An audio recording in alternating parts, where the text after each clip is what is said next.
मंजिल उन्हें मिलती है जिनके सपनों में जान होती है। मंजिल उन्हें मिलती है जिनके सपनों में जान होती है। पंखों से कुछ नहीं होता, हौसलों से उड़ान होती है। तो चलिए दोस्तों, आ जाइए और बना लीजिए अपना हौसला, क्योंकि हमें लेनी है एक उड़ान। So good morning all of you and welcome again spin academy YouTube channel. तो दोस्तों, आज हम फिर से एक नए कंसेप्ट की उड़ान लेने वाले हैं। कोऑर्डिनेशन केमिस्ट्री के कंसेप्ट में हमने लास्ट क्लास के अंदर इंट्रोडक्शन और उसके नोमेनक्लेचर की बात हमने कंप्लीटली कर ली थी, और हमने थोड़ी बहुत बातें जो है स्टीरियो केमिस्ट्री की भी की थी। तो आज के इस सेशन में हम स्टार्ट करने वाले हैं स्टीरियो केमिस्ट्री से।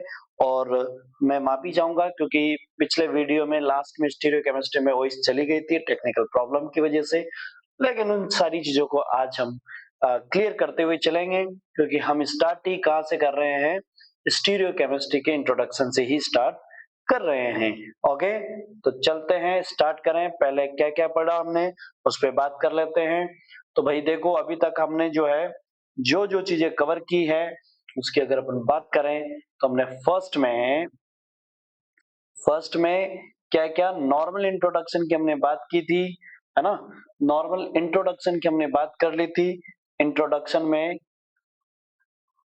इंट्रोडक्शन की हमने बात कर ली थी, और इंट्रोडक्शन के अंदर हमने कई सारे कंसेप्ट, कई सारी बातें जो थी वो पढ़ ली थी कि डबल सॉल्ट क्या होता है ना। डबल सॉल्ट क्या होता है, और आपका कॉम्प्लेक्स कंपाउंड सॉल्ट क्या होता है, कॉम्प्लेक्स कंपाउंड क्या होता है, कैसे हम पता करते हैं। तो ये सारे जो है, ये सारी बातें अपन ने कंप्लीट कर ली थी। कॉम्प्लेक्स वाली जो चीजें थी वो कैसे डिफाइन करते हैं वो चीजें अपन ने बात कर ली थी। वर्नर थ्योरी की हमने बात कर ली थी, ठीक है। उसके बाद हमने जो लिगेंड्स वगैरह है, लिगेंड उनकी बात कर ली थी। उसके बाद अपन ने नोमेनक्लेचर की बात कर ली थी, है ना। नोमेनक्लेचर की हमने बात कर ली थी। लिगेंड आपके पास आयनिक, कैटायनिक और एनायनिक, कैटायनिक और न्यूट्रल होते हैं, जिसमें आपके नेगेटिव, पॉजिटिव और जिन पे कोई चार्ज नहीं होता है, ये लिगेंड्स होते हैं हमारे पास। इस तरह की बातें अपन ने कर ली थी। और लास्ट क्लास में हमने जान लिया था कि कॉम्प्लेक्स कंपाउंड यानी सेंटर में क्या होती है, एक मेटल होती है, सेंट्रल मेटल एटम होता है, और दूसरा क्या होता है, लिगेंड्स होता है। तो लिगेंड क्या करता है, इलेक्ट्रॉन पेयर डोनेट करता है, और मेटल क्या करती है, इलेक्ट्रॉन पेयर एक्सेप्ट करती है। लेविस एसिड होती है मेटल, और लिगेंड जो है बेस होता है। ये सारी बातें अपन ने कर ली। उसके बाद अपन ने नोमेनक्लेचर की बात कर ली थी। नोमेनक्लेचर के अंदर हमने सीधा सीधा यही कहा है कि भाई अगर केटाइन पार्ट है या एनाइन पार्ट है, जो भी है, तो फर्स्ट में हम केटाइन पार्ट को हम फर्स्ट में लिखेंगे, चाहे भले ही वो कॉम्प्लेक्स हो चाहे ये कॉम्प्लेक्स ना हो। तो फर्स्ट केटाइन पार्ट होगा, फिर एनाइन पार्ट होगा। अगर हमारे पास कोई भी कॉम्प्लेक्स आता है, तो जब आप एक केटाइन और एक एनाइन पार्ट को लिख रहे होते तो उसके नोमेनक्लेचर में केटाइन का नेम, फिर जो हम स्पेस देंगे, फिर एनाइन का नेम लिखेंगे। जब एनाइन का नेम लिखेंगे हम, अगर हमारा कॉम्प्लेक्स एनाइन है तो उसमें मेटल के नेम पर फोकस रखेंगे कि मेटल का नेम जो है वो क्या करना है, उसके नेम में चेंज करना है, उसमें ATE लगाना है। उसके लिए हमने 3 मेटल्स के लिए बात की थी। किस किस के लिए बात की थी, आयरन के लिए बात की थी। अगर हमारा कॉम्प्लेक्स पॉजिटिव है यानी कैटायनिक है, उसमें अगर हमारा कॉम्प्लेक्स मेटल आयरन आया है तो हम आयरन बोलेंगे, लेकिन एनायनिक में आया है तो हम फेरेट बोलेंगे। ऐसे सिल्वर और गोल्ड के लिए भी हमने बात की थी, ठीक है। सिंपल इतनी सी बातें हमने कर ली थी। दूसरी बात, हम जब कॉम्प्लेक्स लिखेंगे तो first we write the name of the ligands with the alphabetically order, and after that we write the name of the metal with the oxidation state in Roman language. So I think it will be clear. Okay, तो चलते हैं आगे। अब हम कहानी को बढ़ा के सीधे सीधे आ गए थे स्टीरियो केमिस्ट्री पर। तो स्टीरियो केमिस्ट्री क्या है उस चीज को समझेंगे। देखो भाई, स्टीरियो केमिस्ट्री की कहानी में हम सीधी बात करें तो हमने दो तरह की बातें की है। एक कौन सी, एक हमने ये लास्ट क्लास में पढ़ा था, हम थोड़ा जल्दी चल लेते हैं, स्ट्रक्चरल और स्टीरियो। तो स्ट्रक्चरल और स्टीरियो दो तरह के जो आइसोमर होते हैं वो अपन ने देखे थे, स्टीरियो और स्ट्रक्चरल। चलो बता ही देते हैं, है ना। एक क्या है आपके पास, एक है आपके पास तो कौन सा स्ट्रक्चरल, और दूसरा कौन सा है स्टीरियो है, दूसरा कौन सा है स्टीरियो है, ठीक है ना, स्टीरियो आइसोमर। ठीक है, आइसोमर क्या होता है आप जानते ही हो, दोस two or more than two, है ना, तो those complex having same molecular formula but different orientation and different structures, they are called isomer। तो अगर स्ट्रक्चर्स की बात करें तो स्ट्रक्चरल आइसोमर होगा, और ओरिएंटेशन से रिलेटेड कोई होगा तो स्टीरियो आइसोमर होगा। स्टीरियो में हमने बात कर ली थी कि स्टीरियो हमारे पास टू टाइप्स का होगा, एक होगा ज्योमेट्रिकल, कौन सा होगा ज्योमेट्रिकल, एक ज्योमेट्रिकल है, तो और दूसरा क्या था हमारे पास, एक था आपके पास ऑप्टिकल, क्या है ऑप्टिकल। तो ज्योमेट्रिकल और ऑप्टिकल टू टाइप्स के स्टीरियो में होंगे। और अब हम स्टार्ट करते हैं, पहला स्ट्रक्चरल में कौन कौन होंगे उनकी बात करेंगे। देखो ऑर्गेनिक का जो स्ट्रक्चरल आइसोमर था वो डिफरेंट था, वहां पर chain isomer, position isomer, functional group isomer, इस तरह की चीजें, टोटोमर्स वगैरह, ये सारी चीजें आप वहां पर पढ़ा करते थे। सिंपल सी कहानी ये है। तो वहां से यहाँ पर बात करें तो डिफरेंस सिर्फ स्ट्रक्चरल में है, स्टीरियो और ज्योमेट्रिकल में तो लगभग लगभग हम दोनों जगह ही सेम टाइप ही पढ़ते हैं, थोड़ा बहुत लिटिल बिट चेंजेस होता है। ठीक है, चलिए आइए फर्स्ट स्टार्ट करते हैं स्ट्रक्चरल आइसोमर। स्ट्रक्चरल आइसोमर जो है हमारे पास वो कौन सा होगा, लिंकेज आइसोमर है ना, उसके बाद कोऑर्डिनेशन आइसोमर है, आयनाइजेशन आइसोमर है, और दूसरा सॉल्वेंट आइसोमर है। आयनाइजेशन और सॉल्वेंट दोनों लगभग लगभग एक जैसे ही देखने को मिलते हैं, लेकिन सॉल्वेंट इसलिए बोलते हैं क्योंकि वहां हम totally we talk to about the water, है ना, टोटली हम बात किसकी कर रहे होते हैं, वाटर की बात कर रहे होते हैं। सिंपल सी कहानी होगी, चलिए समझते हैं कौन से को क्या कहेंगे और कैसे हमें ये माइंड में बिठाने हैं। चलिए स्टार्ट करते हैं। फर्स्ट लिंकेज आइसोमर, सिंपल सा लिंकेज चेंज है, और ये लिंकेज आइसोमर को जो डिफाइन करेगा तो आप सिर्फ तीन चीजें याद रखना, कौन से, एम्बिडेंटेड लिगेंड के एग्जांपल्स याद रख लेना तीनों, वो उससे आप ये डिफाइन कर पाओगे। तो आपके पास लिंकेज में सिर्फ एम्बिडेंटेड है, जैसे कि थायोसाइनेट है या थायोसाइनेटो है, तो थायोसाइनेटो में एस लॉन पे डोनेट कर रहा है, इसलिए थायोसाइनेटो एस। ठीक है, अगर आपके पास मेटल को लिगेंड का एन इलेक्ट्रॉन पेयर डोनेट करता है तो हम थायोसाइनेटो एन बोलेंगे। ठीक है ना, तो ये जो आपने चेंज देखा है कि एक ही लिगेंड है बट एक एग्जाम्पल में वो एस से डोनेट करवा रहा है, दूसरे एग्जाम्पल में वो एन से डोनेट करवा रहा है, तो हो गई ना, तो मॉलिक्यूलर फॉर्मूला सेम हो गया लेकिन लिंकेज अलग अलग होगी, एक की लिंकेज एस से, एक की लिंकेज एन से है। ठीक है ना, तो इसके क्या बोलेंगे, लिंकेज आइसोमर। ठीक है, तो जैसे आपके सामने लिखे हुए हैं टू एग्जाम्पल्स, एक तो है कोबाल्ट NH3 का होल 5 एंड NO2, ठीक है, और कॉम्प्लेक्स के बाद Cl2 है। इधर भी आप देखो, इधर आपका अगर एग्जांपल की बात करें तो कोबाल्ट है, सेम एज है, जहां यहाँ पे भी कोबाल्ट है, यहाँ पे भी कोबाल्ट है। फिर यहाँ पर आपके पास अमाइन का NH3 का 5 लिगेंड है, वहां भी 5 लिगेंड है, यहाँ पर भी NO2 है, वहां पर भी NO2 है, यहाँ पे भी Cl2 है, यहाँ पे भी Cl2 है। But here nitrogen donate electron pair to cobalt metal, और here oxygen donate to electron pair to cobalt metal। ठीक है, तो यहाँ पर क्या कर रहा है, oxygen donate electron pair to cobalt metal, किसको डोनेट कर रहा है, कोबाल्ट मेटल को डोनेट कर रहा है। This is the example of the linkage isomerism. Okay, तो इस तरह की लिंकेज आइसोमेरिज्म आप यहाँ CN भी ले सकते थे, आप एक साइनो से दिलवा सकते थे, आइसोसाइनो से दिलवा सकते थे। ओके, तो इस तरह के कई सारे एग्जांपल्स आपके, तो मैंने कहा मोस्टली 3 एग्जांपल्स आपको याद रखना है, साइनो, थायोसाइनो, है ना, तो थायोसाइनेटो है, साइनो है, या आइसोसाइनो हो गया, दूसरा आपका नाइट्रो कंपाउंड की जो बात करते हैं वो हो गया है। अब बात करते हैं कोऑर्डिनेशन के अंदर, तो भैया कोऑर्डिनेशन के अंदर कुछ नहीं करना है, लिगेंड या तो लिगेंड चेंज करो या मेटल चेंज करो, दोनों में से कोई एक चेंज करो। जैसे आपके पास here we have two examples, one is the chromium with the NH3 का whole 6 and another one is CO cobalt, Cn का होल 6। 2 एग्जांपल्स है। अब इसके पास एक क्रोमियम की मेटल के पास है अमोनिया, और कोबाल्ट की कोबाल्ट मेटल के साथ है साइनाइड, है ना, साइनो। बस आप चेंज कर दो, एक्सचेंज कर दो, या तो मेटल को चेंज करो या लिगेंड को चेंज करो। हम यहाँ मेटल चेंज करके देख लें, ये लो मेटल चेंज करके देख ली। अरे भाई अमोनिया के साथ ले गए कोबाल्ट को और साइनो के साथ ले आए किसको, क्रोमियम को। या फिर आप चाहते तो ऐसे भी लिख सकते थे कि सर जी यहाँ क्रोमियम को तो यहीं रहने दो, कोबाल्ट को यहीं रहने दो, और यहाँ पर हम चेंज कर देते हैं Cn का होल 6 और यहाँ करते हैं NH3 का होल 6। ये कॉम्प्लेक्स हो गया, ये कॉम्प्लेक्स हो गया, ये कॉम्प्लेक्स, ये कॉम्प्लेक्स। अरे तो अभी भी तो देखो, अभी भी तो देखो, क्रोमियम के साथ साइनो ही है, कोबाल्ट के साथ NH3 है। एक ही तो बात थी, एक ही तो बात है, ये तो दोनों एग्जांपल एक है। तो this is isomer of those components.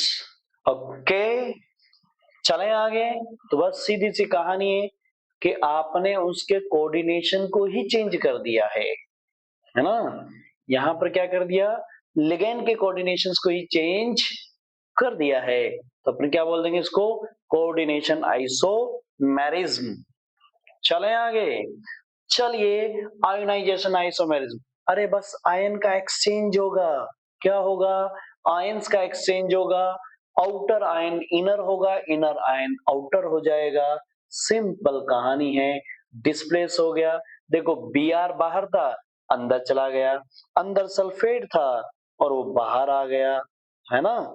ये वाला चला गया अंदर और सल्फेट आ गया बाहर।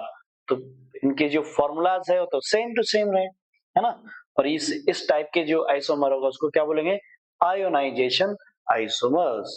ओके, यहां तक की बातें हमने कर ली थी। सॉल्वेंट सेम एज आयोनाइजेशन है, बट एक्सचेंज करने के लिए वन शुड बी वाटर। क्या होना चाहिए, water molecule, one should be water molecule. एक हमारे पास वाटर मॉलिक्यूल होना ही चाहिए, it is must, not only should, है ना। यस, देखो यहां से वाटर मॉलिक्यूल होगा, वो तो चला गया अंदर, किसके अंदर, यहाँ Cl है वहां पर, और Cl आ गया बाहर। बस इसी को कह देंगे हम क्या, सॉल्वेंट आयोनाइजेशन या सॉल्वेशन या हाइड्रेटेड भी बोल देंगे इसको, है ना। सॉल्वेशन आइसोमेरिज्म बोल देंगे, सॉल्वेंट आइसोमेरिज्म बोल देंगे, या फिर हाइड्रेटेड आइसोमेरिज्म भी हम इसको बोल देते हैं, हाइड्रेटेड आइसोमेरिज्म भी हम इसको बोल देते हैं। ओके, चलिए आई होप कि यहाँ तक आपको बात एकदम क्लियर कट अपने माइंड में बिल्कुल छप गई होगी। अगर बेटा अगर माइंड में सारी चीजें क्लियर हो चुकी है तो प्लीज लाइक शेयर और सब्सक्राइब जरूर कीजिएगा, ठीक है। तो चलते हैं हम आगे की ओर। यस, ये क्वेश्चन अपने पिछले वीडियो में कर लिया था, आप वहां से देख सकते हो कि किस तरह से अपन ने डिफाइन किया था। तो हम चलते हैं थोड़ा आगे। अब बात करते हैं, हमारा मेन मुद्दा जो है वो है स्टीरियो आइसोमेरिज्म। और स्टीरियो आइसोमेरिज्म को क्लासिफाई किया टू टाइप से, ज्योमेट्रिकल एंड ऑप्टिकल आइसोमेरिज्म। तो first we talk to about the geometrical isomerism. Okay, yes, so here first of all we talk to about the geometrical isomerism. We can define by the trans terms and systems. किससे define करेंगे, trans और cis. What is the trans, what is the cis, we let's talk to about it. Okay, देखो भैया हमारे पास जो एक structure है, उस स्ट्रक्चर में ट्रांस होगा या सिस होगा, इसकी बात हमें करनी है वो एंगल के थ्रू करेंगे। जैसे हमारे पास यहाँ एग्जांपल है लिगेंड्स, तो इसके बारे में बात जरा यहाँ करते हैं, क्योंकि वहां तो एक कॉमन एग्जांपल था, एक मेटल थी उस पर सिर्फ लिगेंड थे, लेकिन रियल एग्जांपल तो आ गया है यहाँ। तो हम सीधी कहानी कहते हैं, देखो फर्स्ट ऑफ ऑल अगर हम बात करें ट्रांस की, किसकी, ट्रांस की, तो हमें बॉन्ड एंगल सभी का मिलना चाहिए 180। अगर बात करें सिस की, तो बॉन्ड एंगल मिलना चाहिए 90। ठीक है, तो देखो भाई, आप हो सकता है कह दो मेरे से कि सर इसके और इसके बीच में 90 का एंगल है, या वेरी गुड, यस, कोई डाउट नहीं। इसके और इसके बीच में 90 का बॉन्ड एंगल है, यस, कोई डाउट नहीं है, नो प्रॉब्लम है, लेकिन सारे होने चाहिए ना। अब दो, अगर ये दोनों के बीच है तो सीएल सीएल के बीच भी होना चाहिए, तब जाके इसको हम क्या बोलेंगे, सिस बोलेंगे। लेकिन यहाँ सीएल सीएल के बीच में तो क्या है, 180 का है, 180 का है। क्या मैं जो आप 90 90 का देख रहे थे उसको क्या मैं 180 180 भी देख सकता हूँ? हाँ, इसका कंपैरिजन आप इससे कीजिए और इसको जब ऐसे देखोगे तो आपको 180 का एंगल मिल जाएगा, और इसको इसके साथ देखोगे तब भी 180 का एंगल मिल जाएगा। इसका मतलब मुझे सभी के साथ 180 का एंगल मिल गया, और हम इसे क्या नेम देंगे, then we give the name trans, the trans structure. Okay, इधर देखिए जरा, यहाँ पे है सीएल, यहाँ पे क्या है, यहाँ पे है सीएल, इसको हटाते हैं ना ताकि तब लोगों को क्लियर दिखे। देखो भैया, यहाँ पे कौन है, सीएल है, सीएल है, सीएल है, ठीक है। यहाँ पे कौन है, सीएल है बाबू। देखो जरा, सिस की कहानी हम किससे बोलते थे, सिस सिस सिस सिस को 90 से बोलता है, यस। अब यहाँ देखिए, आपको ये 180 का मिल जाएगा, है ना, लेकिन सारे 180 के नहीं मिलेंगे ना, सारे 180 के नहीं मिलेंगे। आप इसको देखो 180 का है, लेकिन बाकी तो 180 के हैं ही नहीं, तो ये देखोगे तो क्या मिल जाएगा, 90 का मिल जाएगा। इसको देखोगे तो भी 90 का मिल जाएगा, और इसको देखोगे तो भी 90 का मिल जाएगा। So here having all ligands with all ligands are present with a 90 angle, है ना। तो ये क्या कहलाएगा, सिस कहलाएगा, सीधी कहानी क्या कहलाएगा भैया, सिस कहलाएगा। तो ऐसे को हम क्या बोलेंगे, सिस, ठीक है। ये देखो, इसमें ये क्या है, ये क्या है, ये 180 है, ये भी क्या है 180 है, तो ये ट्रांस हो जाएगा। ये देखो, ये दो, ये क्या है, ये 90 है, और ये क्या है 90 है, तो भैया ये सिस हो जाएगा, ठीक है जी। अब ज्योमेट्रिकल में हम जो अभी तक देख रहे थे ना, ये ध्यान से रखना, ये हम किसके लिए देख रहे हैं, we first of all we talk to about the coordination number 6। First we talk to about the coordination number 6। तो अभी तक हमने जितनी बातें की है सारी की सारी वो कोऑर्डिनेशन नंबर 6 में दिख रही है, यस। अब कोऑर्डिनेशन नंबर 6 में एक वेरी वेरी इंपॉर्टेंट ज्योमेट्री के लिए बात कर लो आप, ये समझना बहुत ज्यादा जरूरी है। इसे कहते हैं मर एंड फेस, मर एंड फेस। ये तो है फेस, पहले दिखा दे फेस, और फेस देख के फिर हो जाना क्या, फेस देखने के बाद मर जाना, है ना। देखो देखो देखो देखो देखो भैया, ये है आपका, क्या है ये, स्क्वायर प्लेनर। अब इस स्क्वायर प्लेनर के अंदर अपन बात करें तो सेंट्रल में कौन होगा, सेंटर में कौन होगा, मेटल, सेंटर में कौन होगा, मेटल होगी, और इधर कौन होगा, इधर लिगेंड होगा, इधर भी कौन होगा, लिगेंड, और इधर भी कौन होगा, लिगेंड, और इधर भी कौन होगा, लिगेंड। तो ये सेंटर में मेटल होगी, और इधर लिगेंड लिगेंड लिगेंड लिगेंड। तो एक प्लेनर स्ट्रक्चर में लिगेंड कितने हैं, 4, है ना, कितने हैं, 4 लिगेंड है।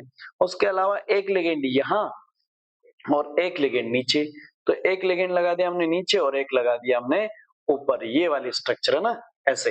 तो ऐसे स्ट्रक्चर होगी तो क्या हो जाएगी, दिख रही है स्ट्रक्चर आपको, ये स्ट्रक्चर दिख जाएगी आपको, तो ये स्ट्रक्चर क्या हो जाएगी, स्क्वायर प्लेनर बाइपिरामिडल, और इट्स कॉल्ड द ऑक्टोहेड्रल।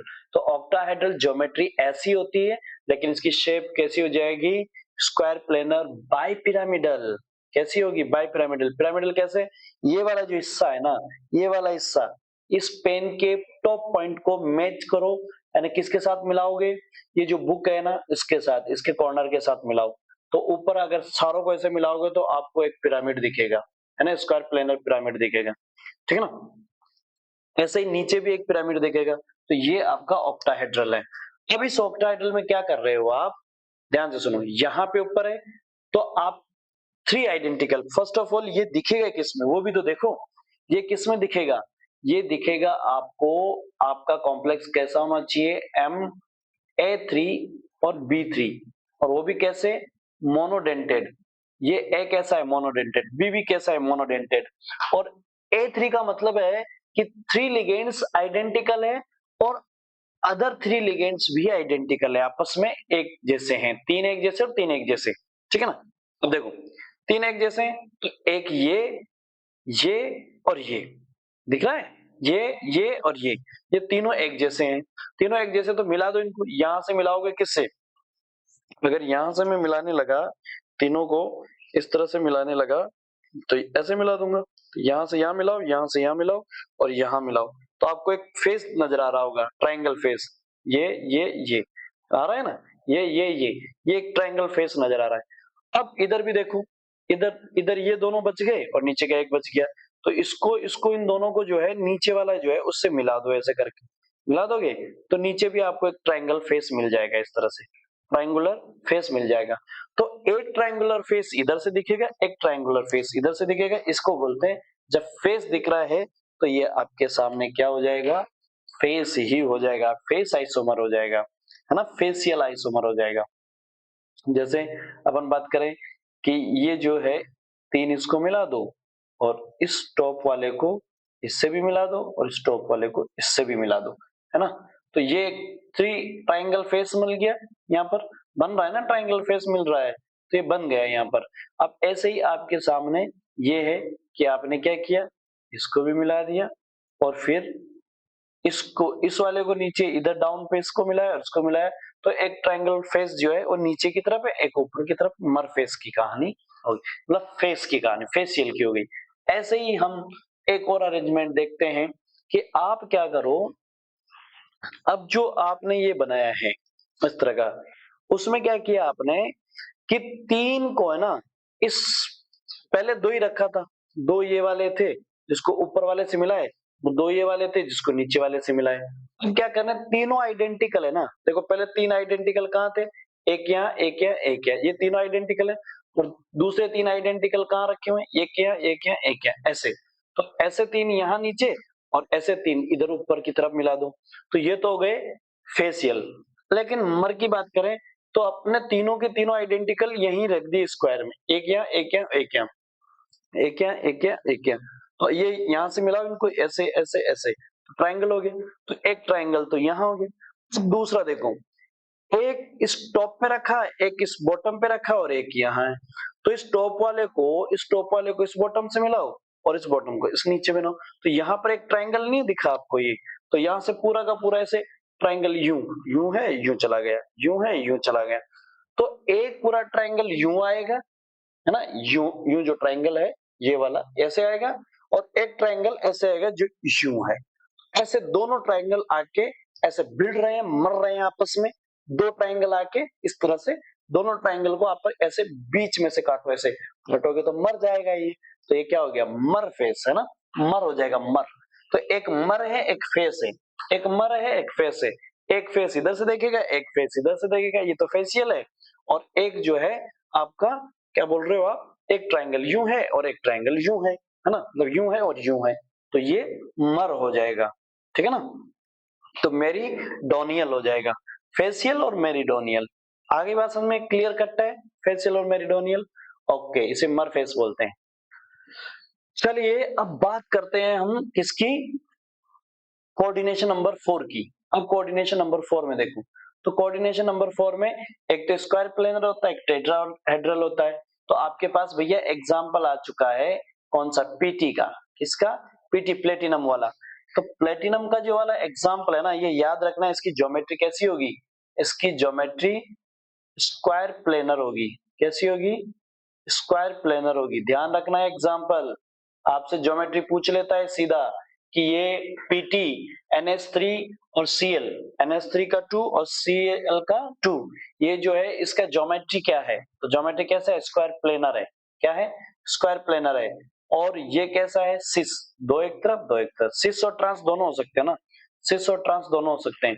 देखो सिस तो क्यों, इन दोनों के बीच में 90 का और इन दोनों के बीच में 90 का, या आप कह सकते हो Cl Cl एक साइड में और NH3 NH3 एक साइड में। लेकिन यहाँ देखोगे तो NH3 आपस में क्या है, ऑपोजिट है, Cl भी आपस में क्या है, ऑपोजिट है, ऑपोजिट है, तो इसका एंगल जो है वो 180 का है और इसका एंगल 180 का है, तो ट्रांस हो गया। सिस और ट्रांस ध्यान रखना। तो आप ये इतना ध्यान रखना, प्लेटिनम वाला जो एग्जांपल है अमोनिया और Cl के साथ, वो कैसा है, ज्योमेट्रिकल में कैसा है, स्क्वायर प्लेनर है, कैसा है, स्क्वायर प्लेनर है। ओके, ऐसे कई सारे एग्जांपल्स होते हैं जो टेट्राहेड्रल भी होते हैं। क्या होते हैं, टेट्राहेड्रल भी होंगे और उनके बीच का बॉन्ड एंगल 109 एंड 28 मिनट्स होता है ना। ठीक है, ओके, ये चीज पूछी जा सकती है आपसे।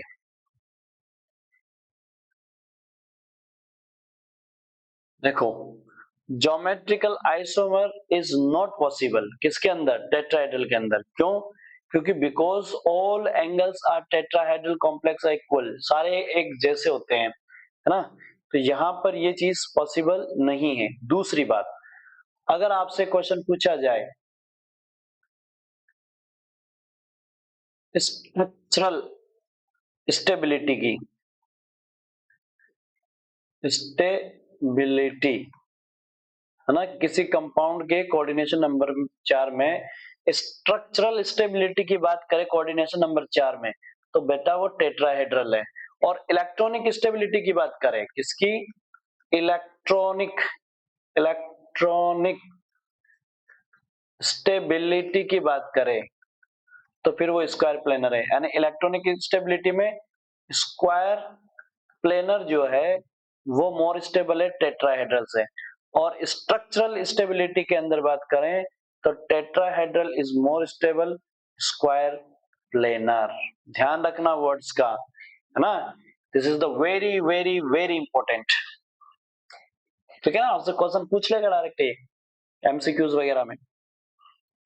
यस, अब आती है ऑप्टिकल की कहानी। तो पहले भैया ऑप्टिकल है कि नहीं है इस चीज को जाने, क्योंकि आपके पास स्टूडियो में तो ज्योमेट्रिकल भी है ऑप्टिकल भी। पहले तो ये तो पता लगे कि ये ऑप्टिकल जाएगा कि ज्योमेट्रिकल जाएगा, क्योंकि सर हमारे पास कोई ऐसे फॉर्मूले देख के थोड़ी बता सकते हैं हम, फॉर्मूले को देख के थोड़ी बता सकते हैं, नहीं बता सकते ना। तो ध्यान से सुनो, अगर कोऑर्डिनेशन नंबर 4 है और उसकी स्ट्रक्चर स्क्वायर प्लेनर है, तो स्क्वायर प्लेनर में ऑप्टिकल है कि नहीं ये चीज जानने के लिए सिर्फ आपको क्या पता करना है, ये पता करना है कि उसमें से प्लेन पास हो रहा है कि नहीं हो रहा है ना। Plane of axis, plane of axis जो है पीओएस, पीओए बोल दो, पीओए, प्लेन ऑफ एक्सिस। तो प्लेन ऑफ एक्सिस जो है वो पास हो रही है कि नहीं हो रही है, ये ध्यान रखो आप। तो कैसे पास होगी भाई, देखो अगर प्लेनर होगा तो उसमें डेफिनेटली एक प्लेन मिलेगा। जैसे मान लीजिए कि सारे के सारे अलग हैं, अगर दो हुए, ये दोनों आइडेंटिकल हुए, ये दोनों आइडेंटिकल नहीं हुए, तो भी ये वाला क्या पास हो सकता है, हाँ।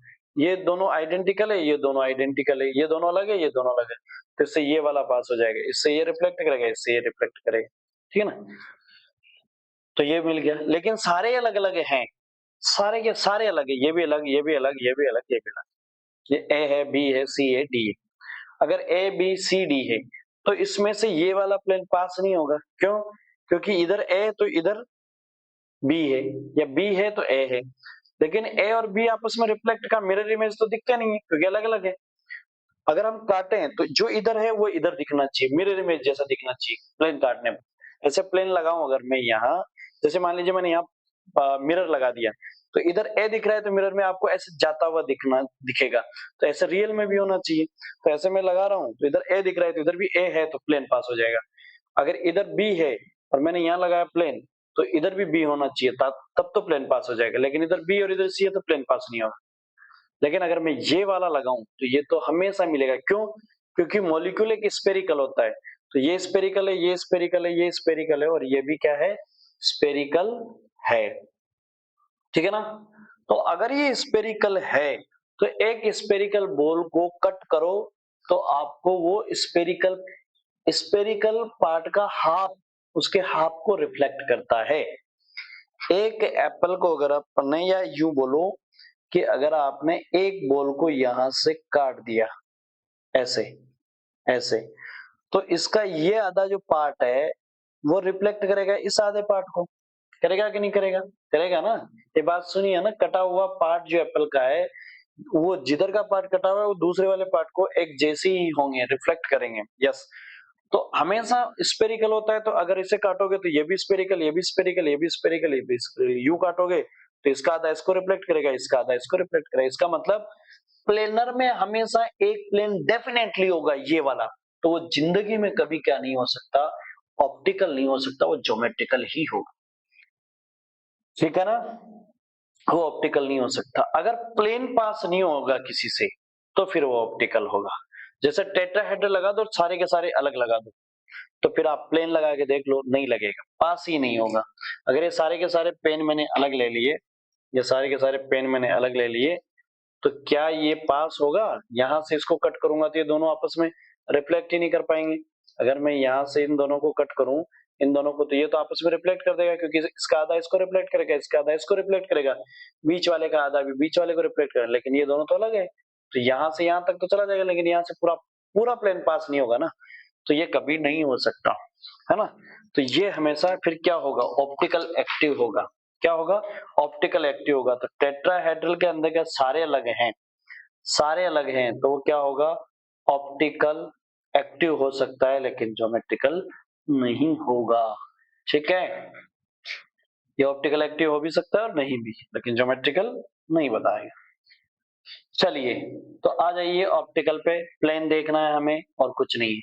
अब एनांशियोमर होता है, देखो देखो देखो, एनांशियोमर होता है, ये तो पता ही है कि प्लेन पास नहीं होगा उनमें से। यस, एनांशियोमर है ऐसे कंपोनेंट जिन जो आपस में मिरर इमेज है लेकिन सुपर इम्पोजेबल नहीं है।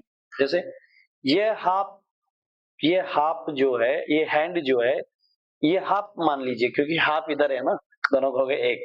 तो क्या है, ये हैंड का पार्ट जो है ना, इस हैंड के पार्ट से क्या हो जाएगा, ये दोनों देखोगे तो जो ऐसा दिख रहा है वो भी ऐसा दिख रहा है, मतलब ये देखोगे तो ये इधर है, इधर है, तो मिरर इमेज है कि नहीं? ये दोनों मिल गए, देखो मिरर इमेज है ना, ये मिरर इमेज है, ये दोनों आपस में क्या है, मिरर इमेज है, क्योंकि इसमें अंगूठा इधर आता हुआ नजर आ रहा है, तो इसमें भी ये दिख रहा है आपको, ये मिरर इमेज है। इसमें अगर थंब इधर आ रहा है तो इसमें भी थंब इधर है, इसमें अंगुली इधर है तो इसमें भी, इसमें, तो मिरर में ऐसा ही होता है। अब आप इसको जो है एक दूसरे पे सुपर इम्पोज करो, सुपर इम्पोज करोगे तो सुपर इम्पोज नहीं होगा, क्यों? क्योंकि भैया थंब ये इधर निकल गया, ये सुपर इम्पोजेबल तो ये होता है, ऐसा होना चाहिए सुपर इम्पोजेबल, लेकिन ये तो सुपर इम्पोजेबल नहीं। तो एक मिरर इमेज जो आपको दिख रही है ऐसी, वो मिरर इमेज एक दूसरे पे क्या ना हो, सुपर इम्पोजेबल हो। सो कंडीशन ये है एनांशियोमर की कि they have mirror image but can't be superimposable to each other, है ना, एक दूसरे पर सुपर इम्पोजेबल नहीं होनी चाहिए। ठीक है, तो it should be mirror image but can't super imposable. ये हो गई हमारी कहानी, इसे कहेंगे हम क्या, एनांशियोमर, एनांशियोमर्स। ठीक है भाई, एनांशियोमर समझ में आ गया। और अगर ना तो वो सुपर मिरर इमेज हो और ना ही सुपर इम्पोजेबल, है ना, neither be mirror image nor superimposable to each other, it's called the diastereomer.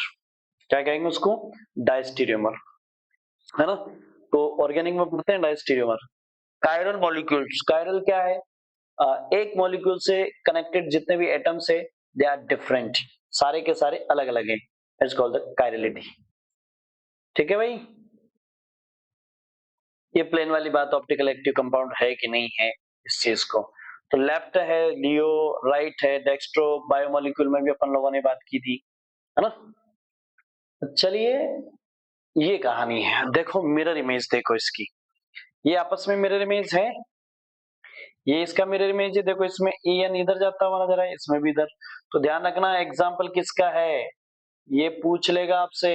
ये जितने भी स्ट्रक्चर, जितने भी ऑप्टिकल आइसोमर्स में जिन एग्जांपल्स के दे रहा हूँ, एग्जांपल्स का ध्यान रखना।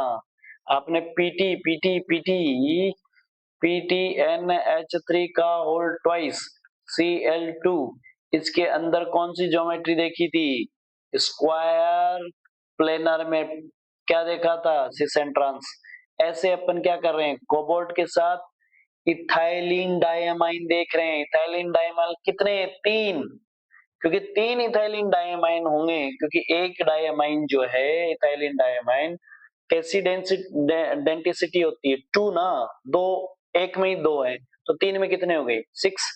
तो ये ऑक्टाहेड्रल का एग्जांपल है ना, किसका है, ऑक्टाहेड्रल का एग्जांपल है। दिख रहा है ऑक्टाहेड्रल, ये ना कोऑर्डिनेशन नंबर 1 2 3 4 5 6 है ना, 5 to 6 हो गए। तो आपका ये 6 है। अब इसमें देखो, ये ऊपर वाला ये प्लेनर में, ये वाले देखो, ये जो है इधर ये एक और इधर ये एक, ये प्लेनर में है, और ये वाला ऊपर वाला है, ये वाला नीचे वाला। तो एक प्लेनर का एक नीचे वाले के साथ ईएन से, एक ऊपर वाला एक प्लेनर में जो लिगेंड है उसके साथ ईएन से, और दोनों ही प्लेन में उसके साथ ईएन से। ठीक है, तो देखो मिरर में देखो, ये कोबाल्ट से इधर दूर जाता नजर आ रहा है, इसमें भी दूर जाता नजर आ रहा है। ये इधर ऊपर ऐसा तिरछा ज्यादा नजर आ रहा है, तो ये भी देखो इधर है। ये इधर नजर आ रहा है ऐसा, तो ये भी इधर नजर आ रहा है ऐसा। ये ऐसे ऊपर जाता नजर आ रहा है, तो ये भी देखो ऊपर जाता नजर आ रहा है एरो। ये ऐसे दूर जाता नजर आ रहा है, तो ये भी दूर जाता नजर आ रहा है। ठीक है ना, तो ये आपको मिरर इमेज दिख गई। अब इस पूरी की पूरी मिरर इमेज को उठाओ और इस पे सुपर इम्पोजेबल कर दो। क्या हो पाएगा, इस पूरे को उठाओ, यहां से उठा के सीधा सीधा ऐसे उठाओ और इस पे सुपर इम्पोजेबल कर दो। तो इधर जो ईएन है वो तो इधर आएगा, और ये वाला इधर आ गया, तो मामला गड़बड़ हो गया, है ना। अगर आप इसे सुपर इम्पोजेबल करोगे, अगर आप इसे सुपर इम्पोजेबल करोगे, तो ये वाला जो है वो तो यहाँ कोबाल्ट तो कोबाल्ट के ऊपर आ जाएगा, लेकिन ये वाला ईएन तो इधर चला जाएगा। ठीक है ना, और ये वाला ईएन इधर चला जाएगा, है ना, और ये वाला ईएन इधर चला जाएगा। तो कहाँ सुपर इम्पोजेबल नहीं हुआ ना, यस। इसीलिए ये क्या है, एनांशियोमर है। मिरर इमेज है, मिरर इमेज तो है, लेकिन सुपर इम्पोजेबल नहीं हो पाए, इसीलिए मिरर इमेज है। तो एक आपका डेक्स्ट्रो है, अगर ऑप्टिकल है तो फिर एक डेक्स्ट्रो होगा और एक क्या होगा, लिवियो होगा। एक डेक्स्ट्रो होगा, एक क्या होगा, लिवियो रोटेटरी होगा। ठीक है, ऐसे देखो आपके पास पीटी में क्या है, ईएन, पीटी में क्या है, ईएन, ईएन के साथ Cl2 है, तो आपके पास 4 बॉन्ड तो ईएन के हैं और 2 क्या है, Cl के हैं। तो आपके पास भैया ये पीटी के साथ एग्जांपल ध्यान रखना, यहाँ पीटी का इथाइलिन डायमाइन के साथ है, तो पीटी में इथाइलिन डायमाइन, ये आपका दोनों ही प्लेनर में, ये एक नीचे एक प्लेन वाला जुड़ गया और एक ऊपर एक प्लेन वाला अलग अलग हो गया। इसकी मिरर इमेज बनाओ, देखो इसमें Cl इधर जाता हुआ नजर आ रहा है, इसमें भी इधर जाता हुआ, इसे ऊपर इसमें ऊपर, इसमें ये वाला ऐसे तिरछा आते हुए नजर आ रहा है, तो ये भी ऐसा, ये वाला ऐसे दूर जाते हुए नजर आ रहा है, तो ये वाला दूर जाते हुए नजर आ रहा है, ये ऐसे जाता हुआ, ये भी ऐसे।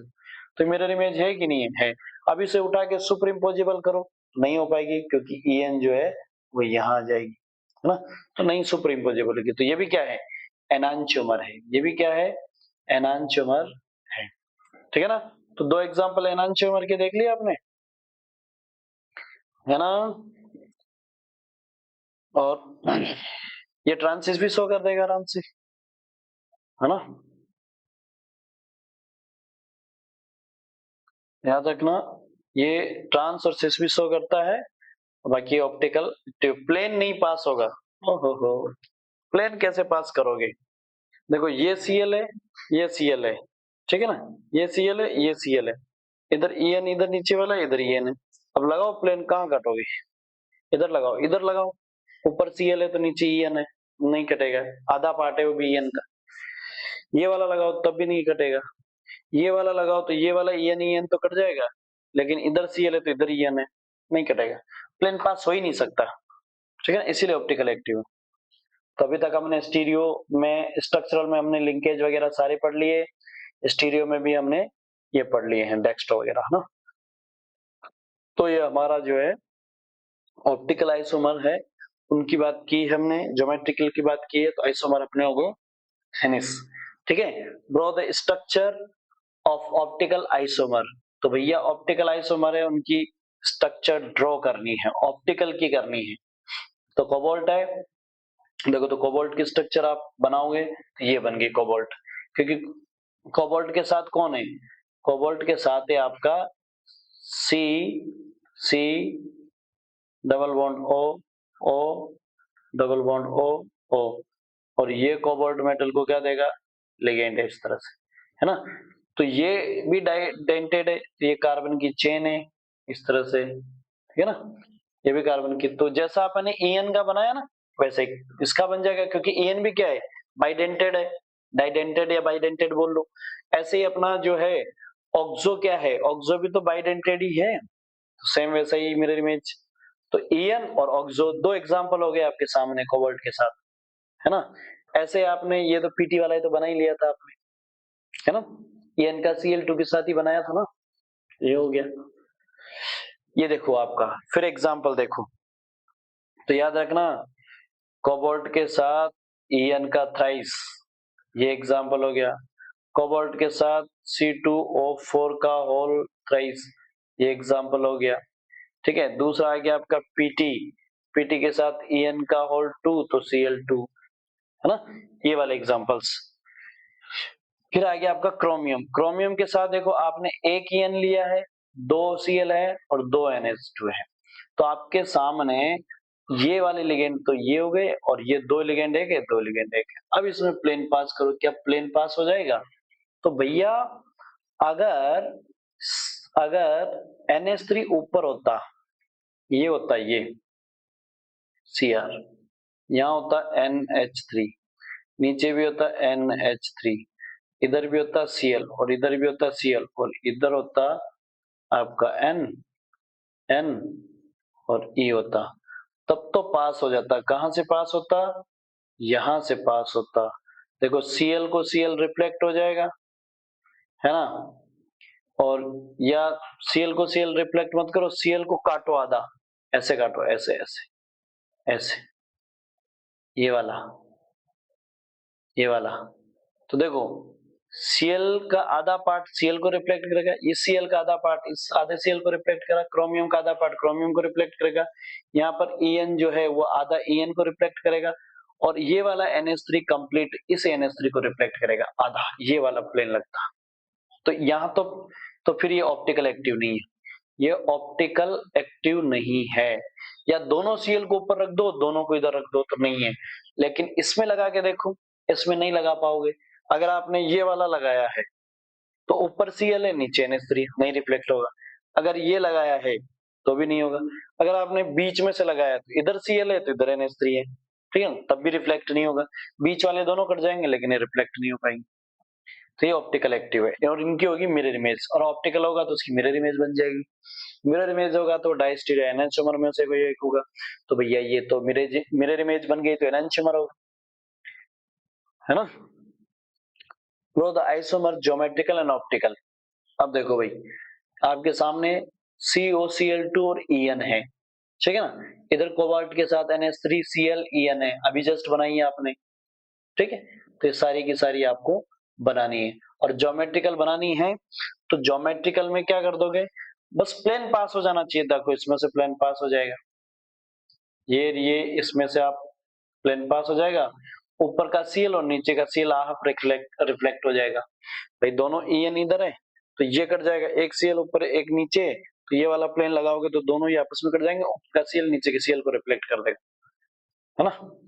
तो ऑप्टिकल है, ठीक, सॉरी ये ऑप्टिकल नहीं है, ये ऑप्टिकल नहीं है, क्योंकि प्लेन पास हो गया तो ऑप्टिकल कहां से बचेगा, ज्योमेट्रिकल होगा ना, ज्योमेट्रिकल होगा। तो इसका दूसरा ज्योमेट्रिकल यानी सिस, ये तो आपस में देखो, अब इसको सिस ट्रांस क्यों, क्योंकि भाई ये पूरा 180 में, ये भी पूरा 180 में, तो ट्रांस, है ना। और इसका सिस, ये सिस और ये सिस, ये सिस और ये सिस, ठीक है ना।